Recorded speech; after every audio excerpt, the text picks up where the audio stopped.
Alright guys, today we're gonna work on the alternator replacement for 2015 Infiniti QX60 alternator replacement. I'm gonna give you a quick guideline what to do. Everybody asking for like 6-7 hours to take the condenser, maybe radiator, or recharge the AC. You don't need to do any of this. Basically, you don't need to do anything, not even the fan. The fan is still there. All you need to do, go jack up the car, put the jack stand. This is the alternator, I already took it off. The new one is coming. Just right there, from here, as you see, I just dropped the compressor. You don't need to let any freon or something get out, or just recharge, or all this stuff.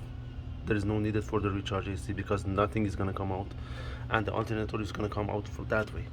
So the only trick is you need to take off that tensioner. Don't forget to disconnect the battery, and as soon as you take off the tensioner and you drop the AC, the alternator is gonna come out.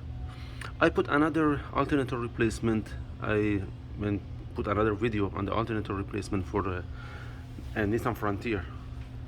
If you can refer to that one, this is exactly same engine, exactly same procedure and everything. Anyway, shoot me a comment or something if you have any question. Give me a call at 972-815-8461 Master Garage. We are here to help. Thank you guys for watching, and God bless.